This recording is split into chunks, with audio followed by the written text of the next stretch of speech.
Hello, welcome back to খেলো Bangla channel. আজকের এই ভিডিওতে তোমাদের জানাতে চলেছি পরপর দুবার সুপার কাপ চ্যাম্পিয়ন হলো, আর তার সাথে এএফসিতে খেলার আবারও চান্স এসে গেল গোয়ার কাছে।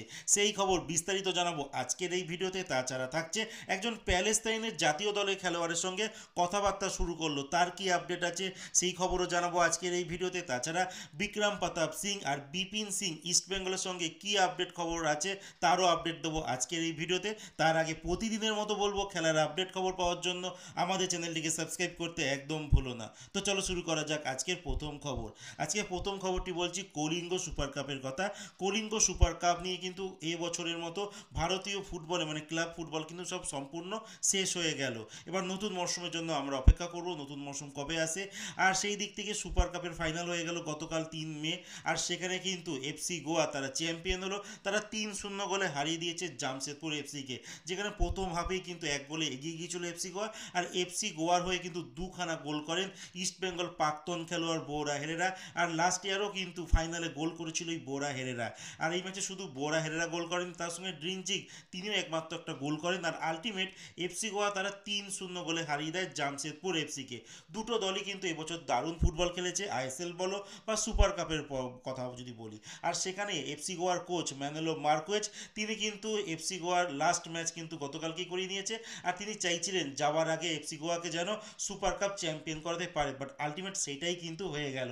যাই হোক, এফসি গোয়া কিন্তু আবারও কিন্তু এফসিতে খেলতে চলেছে। আমরা জানি ইন্ডিয়া থেকে দুখানা টিম কিন্তু এফসিতে চান্স পায়, যেখানে মোহনবাগান দল তারা সরাসরি গ্রুপ পর্ব থেকে শুরু করবে এএফসি চ্যাম্পিয়ন্স লিগ 2-তে। আর এই এফসি গোয়া তারা কিন্তু এএফসি চ্যাম্পিয়ন্স লিগ 2 যে প্লে অফ আছে সেখানে প্রথমে খেলবে। সেখানে যদি তারা জয়লাভ করে তাহলে মোহনবাগানের সঙ্গে তারা একসঙ্গে খেলবে।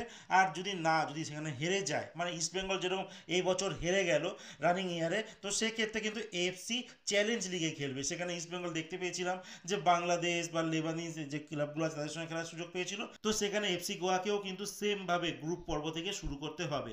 তো আশা করব এফসি গোয়া ভালো কিছু করে দেখাবে এফসিতে। লাস্ট তারা 4 বছর আগে সেই এএফসি টুর্নামেন্ট খেলেছিল, আবারও কিন্তু 4 বছর পর আবারও তাদের কাছে এএফসি খেলার একটা সুবর্ণ সুযোগ এসে গেছে। এখনও অবধি কোনো ভারতীয় দল কিন্তু এএফসির কোনো টুর্নামেন্ট জিততে পারেনি। টায়ার 1 বলো, টায়ার 2 বলো বা 3 বলো, কোনো সেকশনে কিন্তু আমরা কোনো ক্লাব লেভেল বা কোনো ক্লাব আমরা কিন্তু আজ পর্যন্ত চ্যাম্পিয়ন হতে পারিনি। সেই নিরিখে এখনও অবধি যদি বলা যায়, গোয়া থেকে ডেম্পো যারা সেমিফাইনাল খেলেছিল, বাংলা থেকে ইস্টবেঙ্গল সেমিফাইনাল খেলেছিল, আর বেঙ্গালুরু এফসি তারা ফাইনাল খেলেছিল। বাট সেই সময় যে খেলাটা হতো তার সেখানে কিন্তু কোনো ইস্টার্ন আর ওয়েস্টার্ন দুটো ভাগ করে খেলানো হতো না। তখন সবাইকে একটা গ্রুপে মানে লটারির মাধ্যমে ভাগ করে দেওয়া হতো। সেখান থেকে ভালো ভালো টিম ছিল যাদেরকে ফেস করে তারা এই সেমিফাইনাল বা ফাইনাল খেলেছিল, ব্যাঙ্গালোর, ইস্ট বেঙ্গল বা ডেম্পো।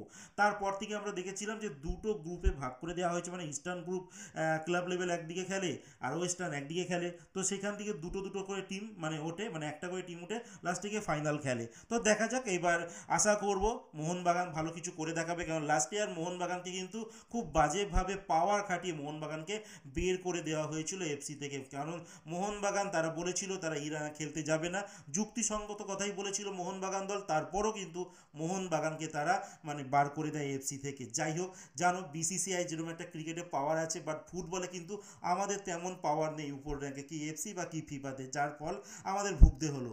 যাই হোক, এর পরে যে খবরটি তোমাদের জানাতে চলেছি, একজন প্যালেস্তাইনের খেলোয়াড় যার নাম ইসলাম বাতরান, 30 বছর বয়সী একজন খেলোয়াড়, যিনি লেবানিজ লিগে 14টা ম্যাচে 10টা গোলও করেছেন।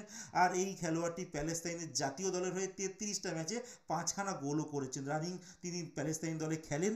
আর তিনি উইঙ্গার ছাড়াও অ্যাটাকিং মিডফিল্ডার পজিশনে খেলতে পারেন। আর এই খেলোয়াড়টির সঙ্গে ইস্টবেঙ্গল একটা প্রাথমিক স্তরে কথাবার্তা শুরু করেছে।